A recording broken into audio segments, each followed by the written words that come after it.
nobody's happy with me. Everyone's kind of just like upset at me. Like, Joel, you're the CEO. Now Dubai is a place where like young people are coming, they're ambitious, they're hungry. And I was like, if I'm gonna do this, why don't I do it in a place that I actually really, really deeply care about, aka Dubai, because it's home for me. We were working on multiple different ideas, got funded, raised over $2.75 million in capital at the time itself to turn people into capital markets. The one thing that the top guys have is hunger.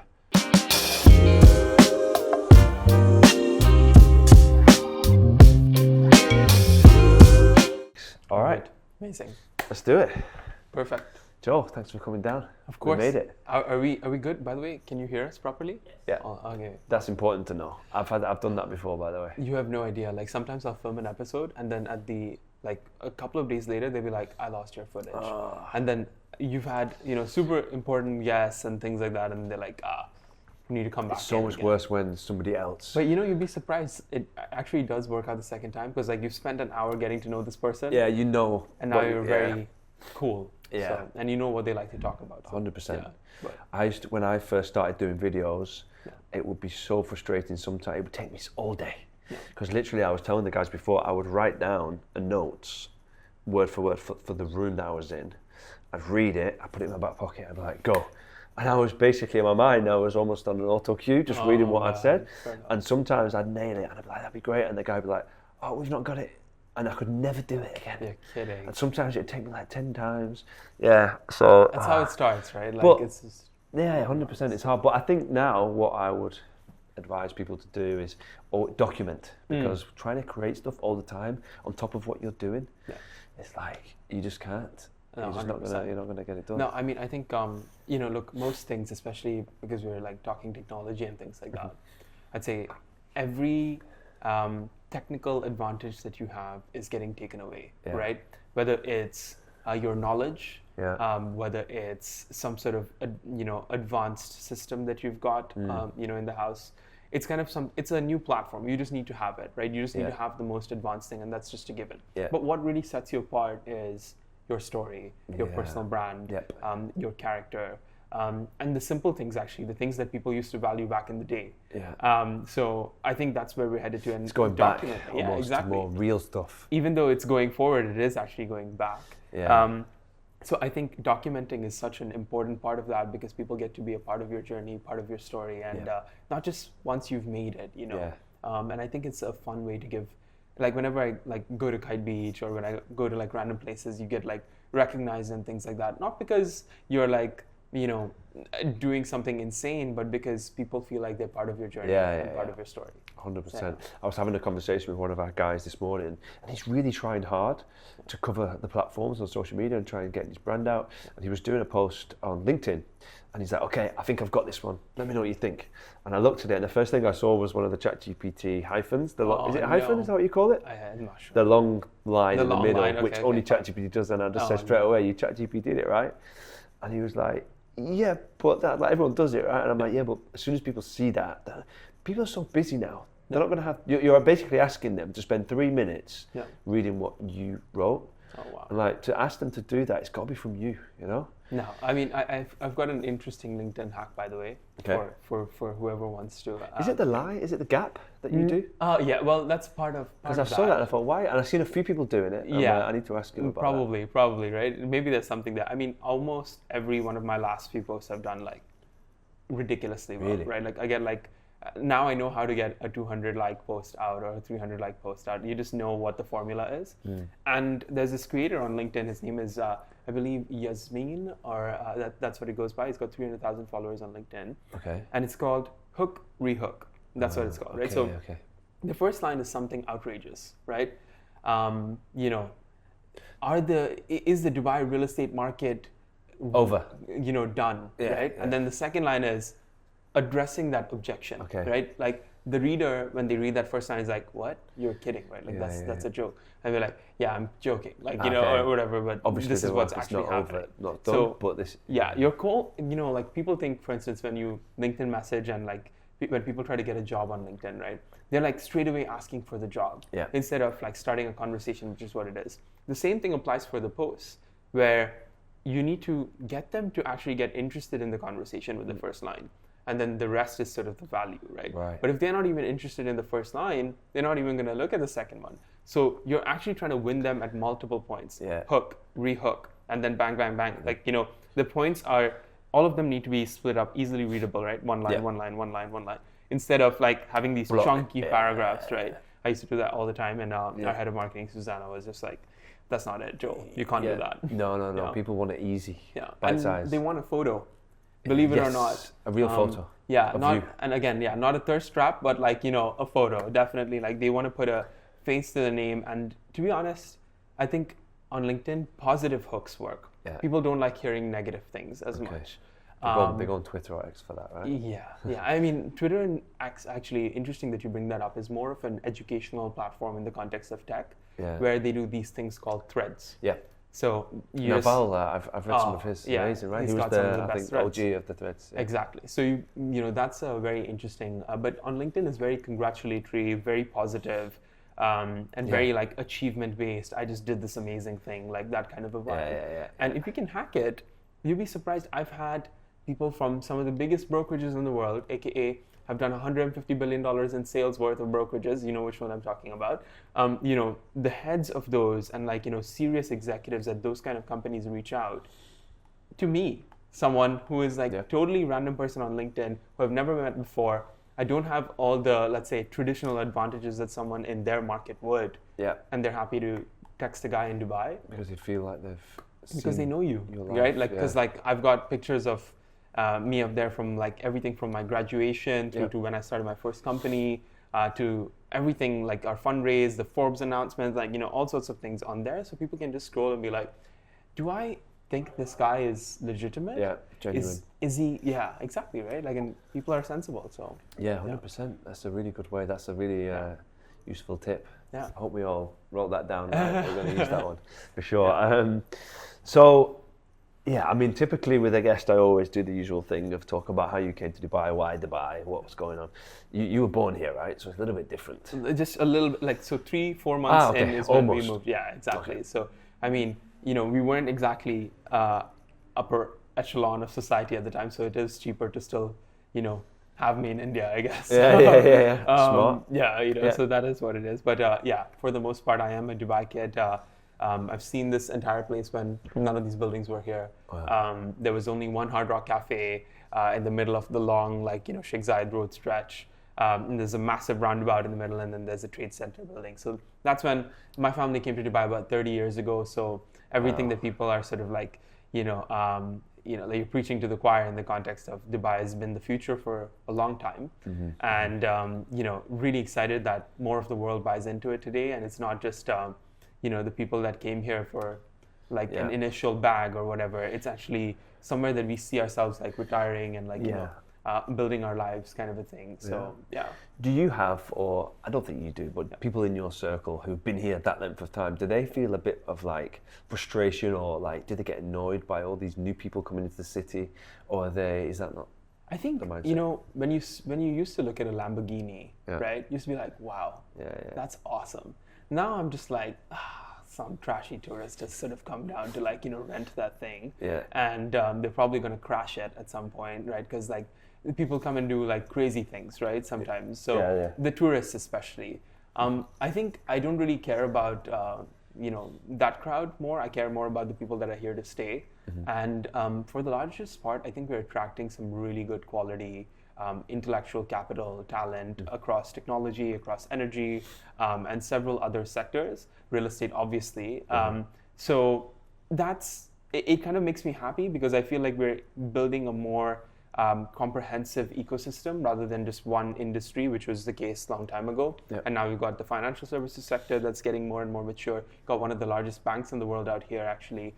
And it just keeps evolving. What I think I would like to see more of is not I like I said, we didn't grow up in the upper echelon of the society. The people that are coming out here today have either got a lot of money and they're able to deploy capital quite easily. But I'm talking about the middle class, right? Let's think about that sector of the economy. How can we make this more affordable for them or more accessible to them as well? Because if you go to a place like New York, right, you have places where you can sort of slum it out and like, do the hustle and become that big entrepreneur out there. There's so many people that have done it and turned their stories into like multi-billion-dollar companies. And you do have that here, like with the Lulu Group, for instance, right? Where he came in on, I believe it was like a boat or something like that, and then started multiple supermarkets, which is now, it was working in a supermarket, started many supermarkets. Now he's got a publicly listed company called Lulu Hypermarket. Yeah, there we go. So, I mean, the point is pitching this city as more than just the Switzerland kind of equivalent, but rather the entrepreneurial capital of the world. That's where I like to sort of see it grow, and like empowering people to start new businesses across the board, build global businesses from here. And I think that's what we need more of. That's really interesting. I love the New York analogy, and I love New York. I've only been once, but I'm obsessed with it. As soon as my kids are old enough, we're going to be going. What did you say? There's so many rats. Rats. Like, I didn't see anyone else there, but I have heard they're all there. Yeah. Oh man, there's apparently like a ratio. I don't know if it's 4 or 20 to every human that's there in terms of the rats, but I've heard in London they used to say you're never more than 2 meters away from a rat. Oh my God. Because they'll be somewhere in the pipes or underneath. Wild. But I've seen them here in Dubai, to be fair, as well. But New York was the place, right? So that's where the whole of Europe went when all the Irish, the Italians, Jewish people, they all went there for a better future. It was an opportunity, and I think this is the modern version of that. People are now leaving, not as desperate states. We don't have it as bad as they did back then. But definitely there's a lack of opportunity, and there's just a sort of a downward sliding feeling about those countries. And now Dubai is a place where like young people are coming, they're ambitious, they're hungry, they want to better themselves from all over the world, and this is where they're building their future lives. Absolutely. That's what we deal with our company. All the guys that are coming on board, they've all got stories about, they've either got children or they've got their family which is aging, and they just want to come here and give something special that they just can't seem to get in the UK. And it's happening. I mean, I've seen it. I've been here 12 years, and so many of my friends have just stuck at it. We've had some tough times, but they're all, most of them are doing so well now. I mean, like there's a charm to every place, right? Like for instance, I'm going to London next week, and like I love London, right? Me too. Like as in, I get it, like, people are stealing stuff and there's a lot of crime and stuff like that right now. But there's a certain charm about that place, which is amazing. And I think each metropolitan city has that, and there's trade-offs to each as well. So for us out here, we have so much in the context of safety and things like that, which I think I just can't trade right now. No. Right? Like as in the context of my family, if my sister goes out, like, all these kind of things, I don't need to worry, you know what I'm saying? So I think that's far more important to me, and I place that quite high. And like, to be honest, if you wanted to go to London, go there for the summer, I don't know, like hang out, like whenever we get to that kind of phase of life. But I think I'm not really missing out kind of a thing. And I think there was a point of time where I thought I was missing out by not being in New York, by not being in London. But increasingly there is like, a higher concentration of tech talent out here, of investing, or other people with the capacity to invest, such as yourself, but and several others. So really, really excited for where it's headed. I think it's the place to be. Just going back to London, so we're from Wigan, which is a small town outside of Manchester, about 40 minutes away, and London is a different world to most of the UK. And I honestly only been in and out of London for one night to watch The Lion King when I was about 10 with my West school. End. So I'd never been to London, honestly, apart from that, and I couldn't remember anything. But when I came to, we came to Dubai really before we'd been to London. Same with my wife as well. And when we got here, everyone used to say how lucky we were. Oh, you're from the UK, we love London. All of my clients and local people that we'd meet, they love it there, right? And I'm like, you know more than me. I've never been. The Knightsbridge, but crowd is there's a lot there, right? And then as soon as we, 2019, we just fell in love with it, and now we can't go back home to the UK without doing at least 3 or 4 nights in London. I think it's so different to here. I really do like it. But to live there, it's the parks. It's the parks. We do Christmas and summer usually, and I think in summer there's just on a nice day. If you can time it well. We had a full week once where it was just sun the whole time, and there's just nothing like it. That's the thing, right? Like it's like a privilege to have the sunlight out there, where it's like, constantly raining. But something about, I lived there for about 6 years, right? Even the smells and just the noise, it's just exactly. so nice. But like even the more gloomy times, actually, if you're able to power through that, you can be like a really A plus, like player, I would say, because the weather doesn't determine, like, honestly, like successful people don't give a shit about the weather. No. I saw you running at like 5 o'clock when it was like raining or something out here, like even, it, right? yeah. So it's just like a mindset thing, and it's a you kind of thing. If you're one of those people who are going to be like, oh, the weather's shit, I'm going to be like, I'm going to be depressed today, then yeah, sure. Yeah, like, you've got no chance really if that's affecting you. I mean, Exactly. there's so much more that's real issues to deal with in business than there ever. Absolutely. So 100%. if you're going to be one of those people, you will be that person, whether it's London or Dubai. So But talk to me, because what's interesting is that you actually, so you went to London. Yes. You studied there, but then you came back, which is like quite interesting to me. I So did. first of all, what happened? How did you get to London? How did that come about? So I did my undergraduate from the London School of Economics, and I was doing accounting and finance there, and it was great. I think it was a very rigorous sort of university and very rigorous degree, and sort of managed to get my startup visa straight after in the UK as well. And the idea was to build a business in the UK. But every time I spoke to someone, it was just like the things that they wanted to build were not big enough. And this was what year? This was probably 2020. I started looking at sort of building business and stuff all the way from 2018. That's when you first went? Yeah, well, 2017 is when I first went. But around 2018 is when I was like, okay, I don't care about getting an investment banking job or a consulting job. I'm just gonna, build something. Yeah. I started off in the nonprofit space and just like, helping out folks that actually needed help versus like, just making rich people richer kind of a thing. And then, sort of realized I needed to make money. And that's when that helps. So that's when I started like ideating on things that do that commercially. And as I spoke to more and more people, I felt like a lot of people didn't dream big enough. People didn't want to leave London. They didn't want to, expand into New York or San Francisco or any of those kind of things. And then I flew out to the US, and we actually got backed by an accelerator in San Francisco, and it kind of opened my eyes to what innovation at scale kind of really looks like. And I think London does that well in the context of like biotech, and some cases deep tech as well.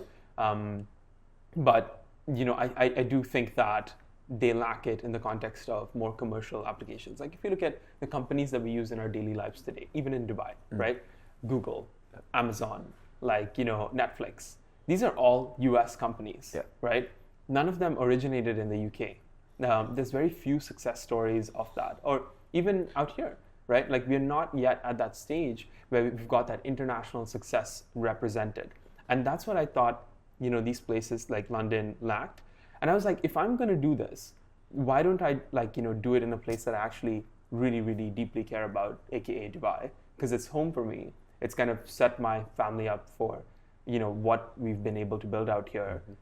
So I should just do it in a place that I care about more than anything else.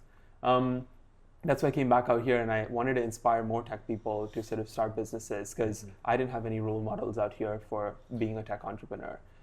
So that's really kind of the story, and like how we went out there, absorbed the best parts of it, and then really brought it back to a place that we care about. And now we want to build a global business, a decacorn outcome from Dubai to the rest of the world. Amazing. It's going to be so exciting to hear. And I'm pumped. Yeah. You're obviously very entrepreneurial. Where does that come from? Comes from failure. Comes from I think realizing that I think as Indian people, we kind of always worry about what other people think of us. I don't know like how prominent it is in British culture, but like it's a big deal for Indians, right? Like it's like there's a saying in Hindi, and I'm gonna butcher it, but it's kind of like "log kya kenge" or something like this, right? Which is like, what will people think of you, if you fail? And I think we have this in our blood that we have to get a job and like make money and like, make sure that we're progressing linearly in life so that other people know that we're doing well. Status, right? But when I decided to work 2 part-time jobs straight out of university after a degree at LSE, there were a few question marks raised. Like they're like, oh, is he employed? Does he have a job? And a lot of the times entrepreneur on your CV, on your bio means you're not really employed. But it was that, and then I was like crashing on like my friends' couches, like doing all sorts of stuff in London. Didn't want to take any money from anyone at that stage, and I was just trying to make my ends meet out there. So that's kind of like really, I think, what drives me to be entrepreneurial, because I want to set new role models in place, because I'm just like, if you don't let people fail and then like sort of back them after that failure, if you don't tell people that they can get a second chance, I think we're setting the wrong precedent as a society. So that's kind of like why I think it's important to push this entrepreneurship narrative forward, and to let people know that it's possible, no matter how much money you have or what you start off of. That's not where you end up. Yeah. And I think that's an important story to keep telling people. So yeah. I love it. That's so interesting. And then Kendal. So how did that come about? Yeah. Talk to me about where we're at right now with Kendal and what's coming up in the future. So about 4 years ago, like I said, we got into the startup space. Me and Drishti went to high school in Dubai actually, and then we both were in the UK studying. She was doing computer science, I was doing finance, and then I kind of put up this story on Instagram going like, guys, do I know any software engineers that might be able to help me build this app thing? And then she was just like, Joel, what do you like? Why didn't you just text me? Like, why you did, like, And then we started working on a cool project at the time, which is totally different from what it is today. But the basic concept is that we were working on multiple different ideas, got funded, raised over $2.75 million in capital at the time itself to turn people into capital markets. The idea was that everything in society is going to get commoditized, including social capital, right? So the idea that you as an individual could have an economy around you. So I'm going to use Liam coin to basically go and buy a cup of coffee at a coffee shop. And like there's a certain value associated to it, because when Liam was just starting out, he was only worth $1, but today Liam's at 100. So I'm going to be able to trade that out and then make people as capital markets a liquid sort of commodity. So that was what it was. Obviously, the markets collapsed and corrected and things like that at the time, which made us sort of pivot. And that's really why we were like trying different ideas. And on my 7th iteration of that, it was a year-long iteration process, by the way. So nobody's happy with me. Everyone's kind of just like upset at me. Like, Joel, you're the CEO. You're supposed to figure this thing out. You don't like, I'm not talking about my team, but more so like, the investor folks there is like, what are you doing, man? Like, and it's at that point I end up in the brokerage office of a gentleman called Daniel Daggers, who has a Netflix show called Buying London. And while I was in his office, I think someone may have mistook me for being tech support because as one of the few Indian guys in the office, I would say, or the only Indian guy in that office. And then I was helping this agent sort of fix their Mac, right? And once I did that, they were telling me all their problems with sort of technology and real estate. And then obviously speaking to Daniel helped a lot in the context of putting these, contextualizing sort of these pieces around technology and real estate as well. And then I had some friends in DC, Washington, DC, who were also kind of like experiencing similar problems. And I just kept going deeper and deeper into it and started a podcast with the top 40 brokerage owners between the UK and the UAE, where I was just like, what is your problem? If you had a magic genie, how would you solve it? Like, what would you want, right? And that's how Kendal really started forming. And we saw WhatsApp as a core issue across the EMEA market, where people are sending documents on top of WhatsApp, but don't have a streamlined way to collect it and add it to their CRM. People are qualifying leads on WhatsApp, but really it's a manual process that is ridiculous. So you can't really get through that. And people out here, get like tens of thousands of leads every single month sometimes and can't get through all of them because they don't have the capacity. So what we're saying is, and it's an international market, so people are messaging at like 1 a.m., 2 a.m., 3 a.m. And you have to respond to them at that time. Otherwise, they're just going to go to somebody else because that's how cutthroat and competitive it is, right? Yeah. So we're helping you qualify leads on WhatsApp, helping you receive business documents on WhatsApp. We're able to sort of broadcast message to different type of customers and sort of re-engage and nurture leads. So that helps as well. And then we're like, we need a unifying WhatsApp CRM product. So you've got WhatsApp becoming the new email, and there's no systems around unifying these things. You've got WhatsApp tools that live separately, automation tools that live separately, AI tools, CRM tools, everything is like all over the place, and we're putting it together. Yeah. And obviously we'll add on email and things like that. Yeah. But that was kind of the formation of Kendal, and then we entered this real estate CRM game that we didn't ever think that we would. And that's when I'll break this up into sort of 3 parts, right? And where we're sort of headed. the first part is what I call the system of record or source of truth or CRM sort of layer. Yeah. And that's something that every brokerage needs today, right? They absolutely need it. But they need it, but they don't really use it. Most agents actually hate updating their CRM, right? True. So we were like, how can we make this a product that people actually use instead of just being like another number in the finance sort of payroll kind of team, and like they have to just take care of it every month and nobody's using it. And that's when we were like, what are behaviors that people love? And that's WhatsApp and that's voice. People love voice noting out here, especially. Yeah. So we created a way to voice note into your CRM system so that you don't ever need to touch your laptop again. So you could voice note and say, send a listing presentation to X and Y client. Or I just met Liam and he really liked the penthouse on the Palm. He wanted me to show him 2 more options and basically update your internal notes system.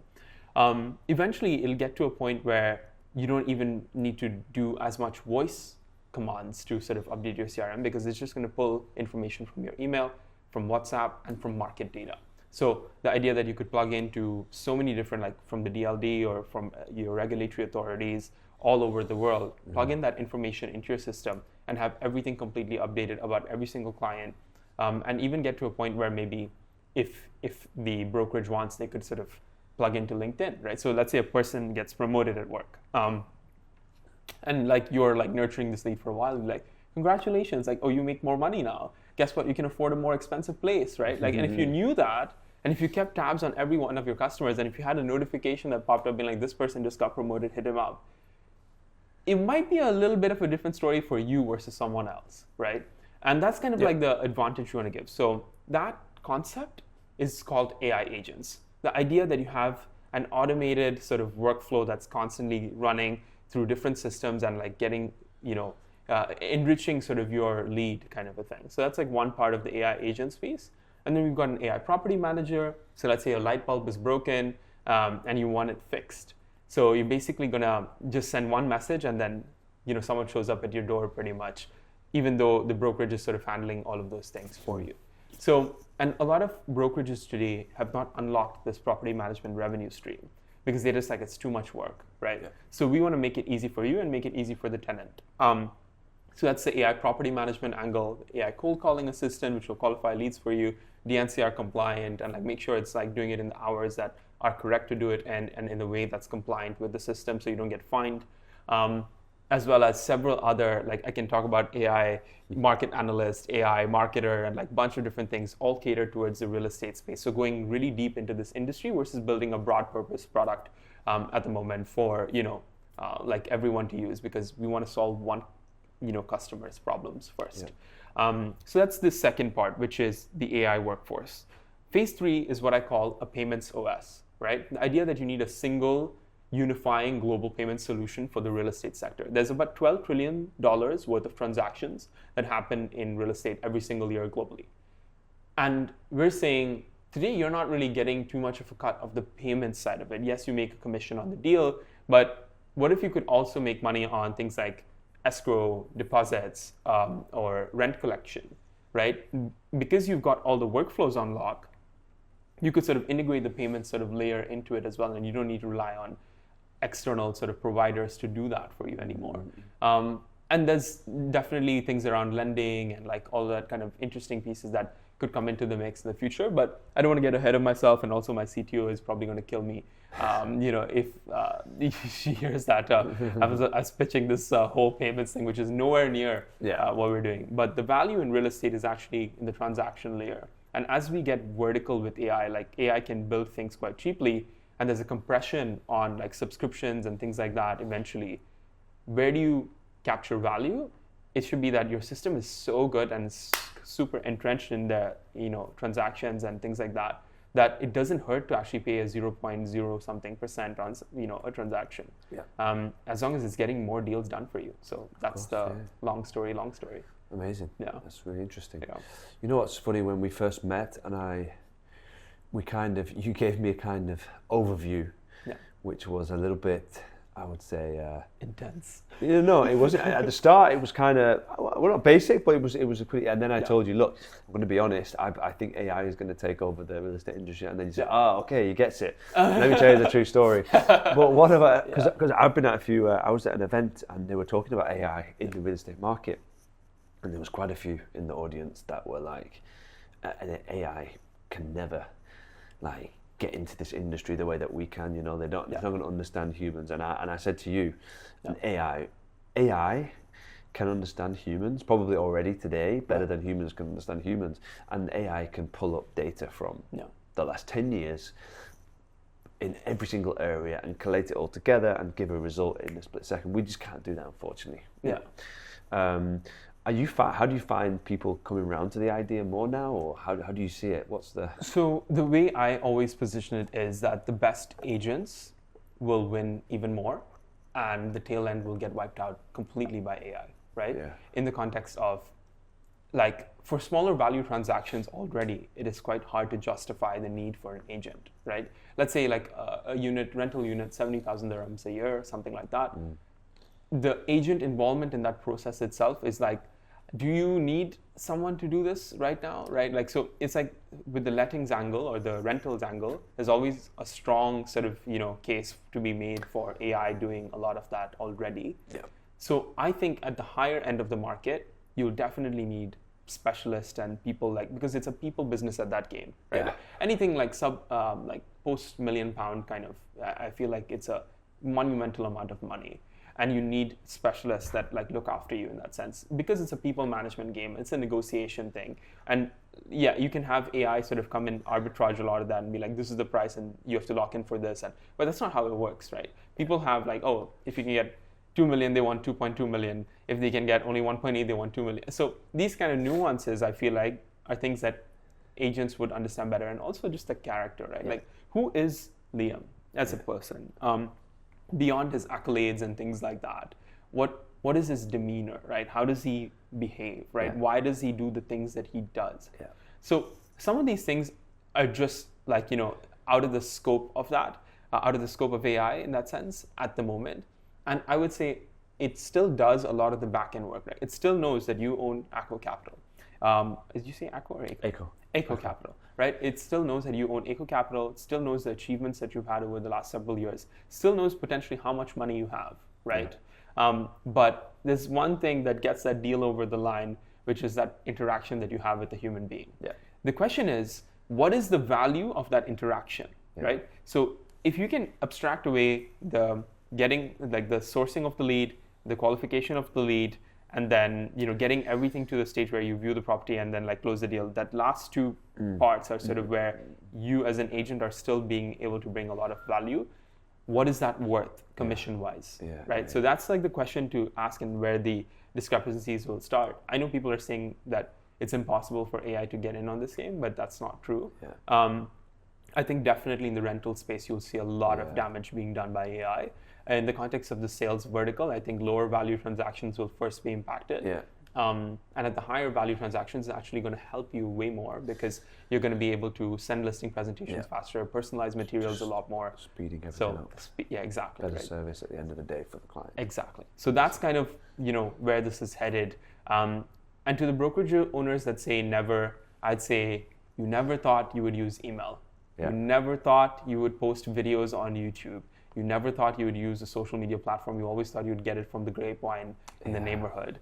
And you're using all of those things today. 100%. So I think everyone needs to be humble enough to kind of know that things change.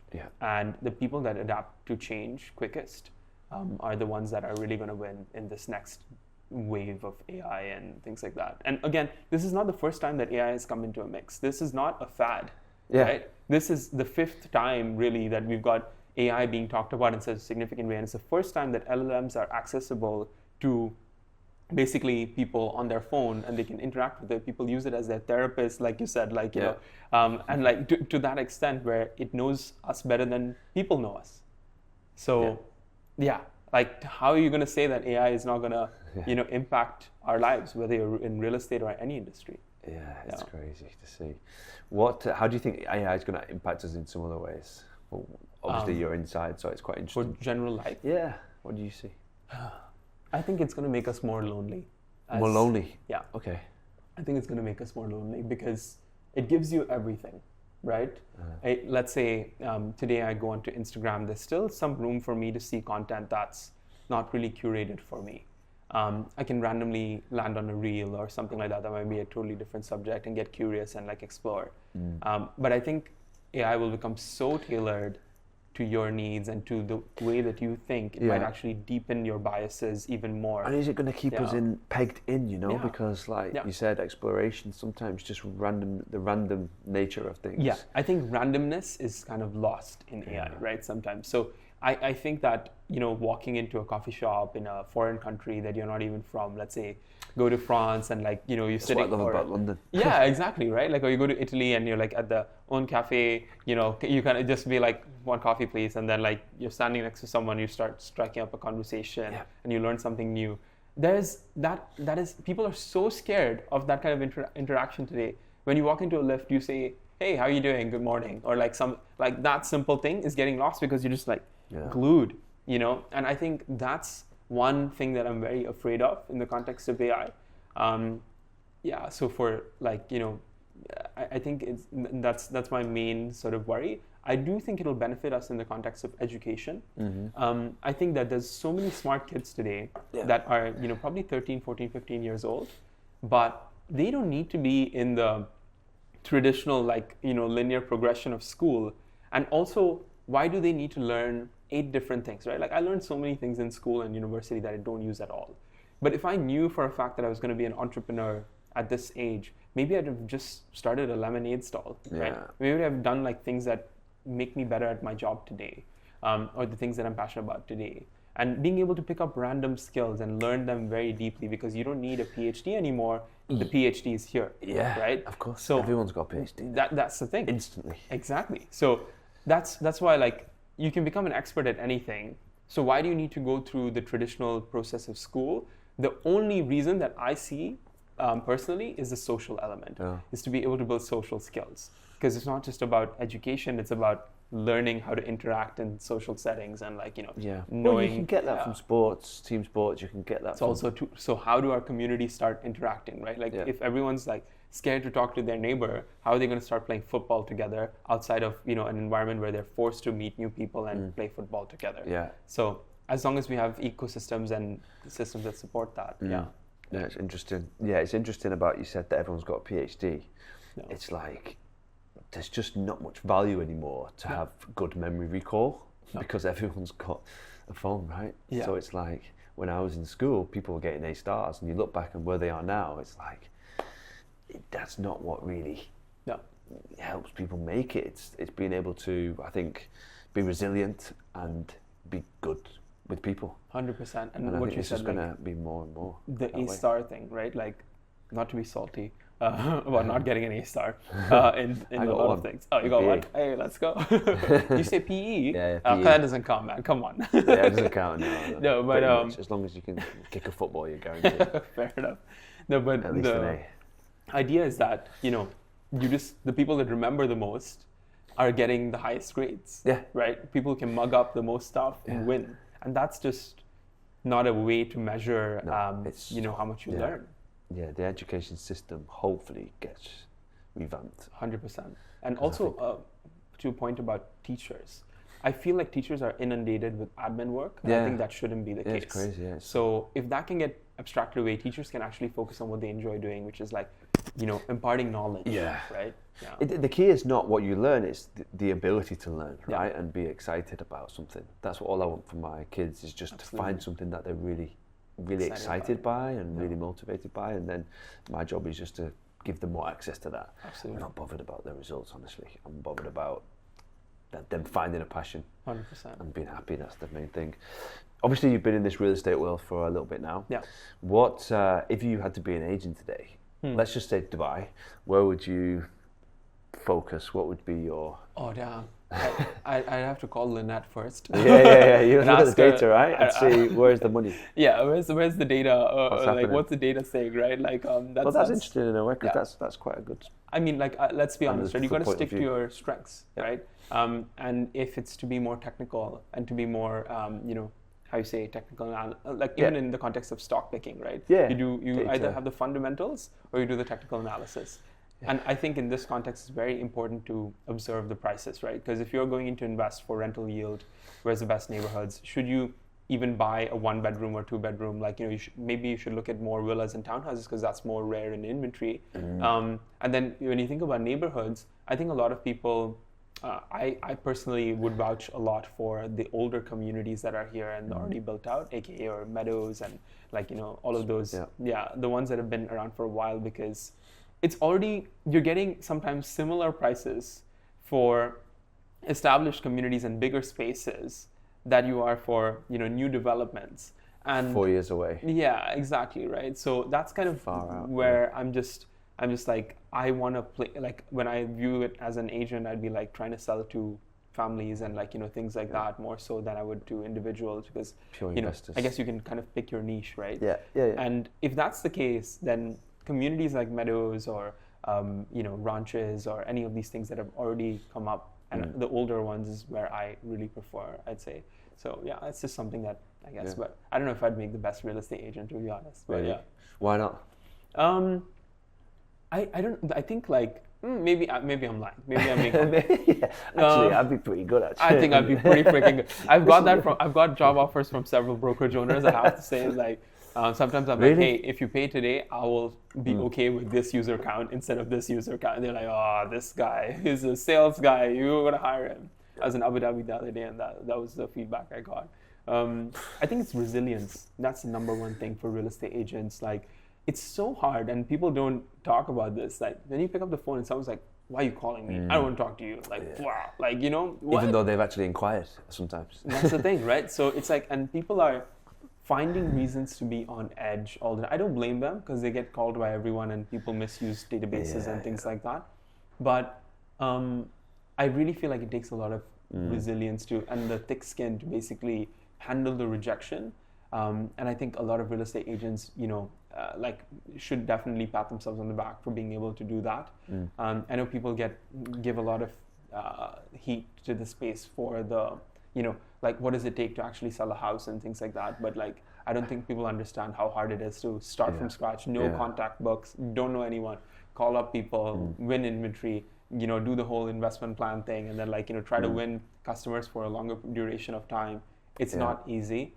Yeah, it's interesting. I was at dinner the other evening with a few of the OGs of the real estate game, and a friend of mine, Rona, shout out to Rona, she was talking, we're having this debate about receiving calls. No, she's got her own company now. Oh, okay. And so she's one of the best agents out there for a long time, and some of the other guys were complaining because they bought some properties themselves and they were getting hounded by other agents. She's like, guys, listen, go to another country in the world and you can't get anything done.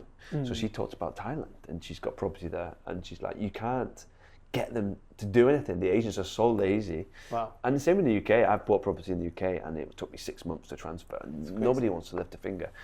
And here it's so dynamic, fast paced that when you do get those calls, you need that sometimes. If you want to be involved and you want to buy and sell, then that's what you want. They're hungry, right? And that's 100%. What moves the market for everyone. So it's not always negative. If you are wanting things done, this is the place. No, absolutely. I agree with that completely. Yeah, it's really interesting to hear it from an agent. Yeah. And we've all been there.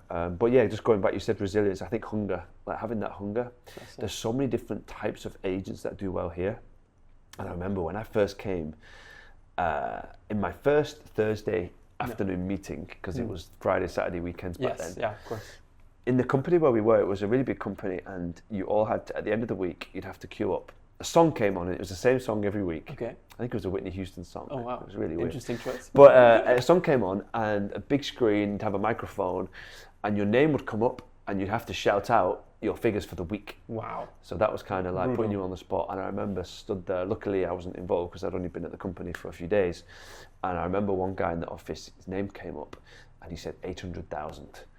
and they were like, come on down, and he got a Rolex. Wow. And I remember, I could tell you where I was stood, and I was on my phone, calculating how many pounds it was. Yeah. And I was like, oh my God, I cannot believe he's just earned this. In those days, there was no calls allowed on your mobiles. You had to go through the company system. Got it. So I was like, right, I'm going to just, because there was a way, I found a way, you could put a code in and log into someone's calls. So I'd just be, every time he made a call, I'd just log in and listen to his calls. Wow. And it made a beep, so he knew someone was listening, but he didn't know who. But I was always listening because I thought, he's doing really well, I'm just listening to what he does. And I was listening and I was like, he's not doing anything like that would like stand out. Yeah.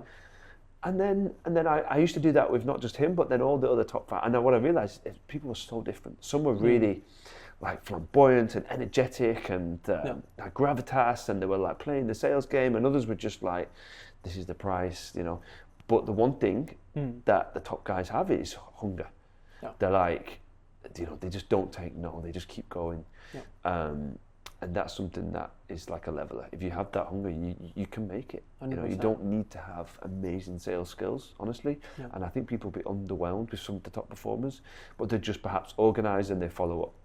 You do have the most like amazing salespeople and characters, but you also have people that are just kind of straightforward and plain and just not in a bad way, but they're just following up and they're making, you know. So it's it's quite interesting. Yeah, and then for Kendal now, I'm super excited to be part of the journey. I'm super excited to have you on the journey, and I think it meant a lot to us, especially because you were actually using our product, and then you were like, let's do this, right? Like, so I was just very taken aback by that, and that really does mean a lot to me. And look, I'm openly like unashamed to admit that we have so many kinks and like things to like work out. Like there's so many issues that we're fixing all the time. But this is an acceptable standard in the US where it's like we work with the customers to kind of figure things out. Things break, things get fixed. That's how it works. Yeah. But the need for a perfect product from day one, which I understand, but that is kind of what limits you to constantly choose the incumbents of the market, the older players, the existing stuff that works, right? Yeah. But doesn't really go to work for you. Yeah. So I really appreciate you taking that, you know, leap of faith on us, and it does mean a lot. What I really love, I mean, if you look at it now, the way that we have it set up, it's like part of us. It's like part of me. It's like how I like to work. It's kind of how we're setting up, and I think, like you said, things are getting fixed and changed. But that's great because you know, these other companies, it's just kind of plug and play, and it's like if you don't like the way it is, then you're not going to change it. Yeah, just deal with it, and so far advanced from where we were when we first started. It's really exciting. I can't wait to see the mobile app, the voice. Tell me about the voice. I just saw a trial yesterday. Yeah. It was on my story yesterday, and we actually got quite a lot of excitement going around the market because of that. So voice is basically an internal voice assistant, like I was describing earlier, so that you can make the life of an agent easier, so they never need to sit behind a desk, that they can always be on the move and just voice noting into their CRM to do actions and to update their CRM, right?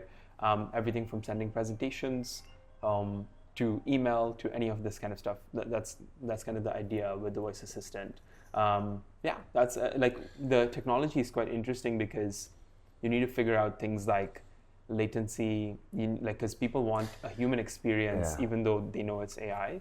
Is there right now today? Because I know it's coming. And I said to everyone this year, there's going to be calls and you don't have a clue. Yeah. At the minute, I can tell. Yeah. When are we going to get to a point where I think we're already there. It's there. It's just not everyone. Like the banks and stuff is just horrendous. Yeah. And it feels so awkward talking when you know it's not a human. Yeah. It's so weird because if it was a human, you wouldn't think about what everyone would, but when it's like asking you to talk and you know it's not real, it's like, it's so awkward. Let me explain the science around that a little bit, right? Yeah. Like I almost go red. Yeah. And I'm like, why am I even bothered? Because people don't know that I'm talking. Press zero, transfer me to a human. Yeah, and I'm like, I want to speak to what's your request? Yeah. Speak to a human. Yeah. So I think that there's a lot of the outlier cases that you definitely do still need human support for, but majority are cases which is quite simple and straightforward. Oh, you want to talk to this? Boom, flow done. Yeah. Call ended. That's it. Right. Yeah. In the context of what you're describing, so and again, Drishti and Harman, my co-founders, can definitely correct me on this. I'm the non-technical one. They're the technical ones. But what happens when you make a call, right? Let's say you're using a cold calling assistant using AI today. You're going to say, hey, I'm Kendal calling from XYZ Real Estate. And in that moment, the customer says, oh, so what is this about, right? Yeah. Today, what happens is a lot of people wait, or rather some models, some setups are such that it waits for you to finish saying, oh, so what is this about? So until the sentence is complete, it doesn't process it into the language model. So there's no that you're anticipation or forward thinking about. Yeah, it's waiting for you to finish the sentence and then process and then respond. And 5 seconds go by, like, what the hell, dude? Just say something, right? And that's when you know it's AI at the moment. What's reducing that latency is what we call streaming. The idea that every word that's said, oh, so what is this about, like, is all sent to the language model straight away, right? Okay. So it's like, as it's said, it's being sent in real time, right? And then you get these models that are now responding to you immediately. And then there's this interruption problem. Let's say you you kind of like interrupt a flow of thought. It's able to stop, like, oh, what were you saying? And then make it more human in that sense. So it is getting extremely it wasn't good. clear. Can you tell me more? Yes. Can you explain? Can you tell me again? Yeah, and something that Susie says always on the group chats whenever we have customer support requests. Let me check on that for you. Yeah. And then you have you bought yourself a solid 1 or 2 seconds, and then people are like, okay, fine, I guess I'm not going to be mean about that. You have to check on it. Yeah. And then in that 2 seconds, you're able to win back the conversation straight away. Yeah. So there's a little bit of the bits and bobs that we really play around it's like a dance. It's like just, but it's exciting. Like it's really fun to see how quickly the technology is evolving. I think if you're an AI company today, models are inevitably getting better and cheaper, right? So and becoming more and more scalable. So I think that's kind of and more informed, because you have the training data, and then you also have sort of like the ability to access the web now and like really be able to research before you provide an insight. And that's going to be a game changer. Yeah. Okay, perfect. I think that's the great spot to wrap things up. Really appreciate you coming down. I know you're so busy. No, thank you so and much. Right in the middle of the day on a Friday is not the ideal time for Oh, podcasts. it's hot now. But also it's like breaking the day up. So yeah, really appreciate you coming down. No, of course. Maybe one day we can do it again. But yeah. No, it would be great. And thank you so much for having me on, and also for genuinely like being an early believer in Kendal. We're super excited to scale this out with you and all of the other amazing brokerage owners out here in the UAE, and we'll be in the UK very soon. So and the rest of the world. And the rest of the world shortly after as well. So I'm really excited, and I hope this goes down in the history books as one of those conversations that we had super early on, where we both didn't know how crazy it was gonna get, and in a good way, of course. And that everyone else is happier, wealthier, etc. for it. So yeah. Love that. All right. Amazing. Thanks, man. Really appreciate pleasure. it. Thanks, buddy. Awesome. Cool. Thanks, guys. Good.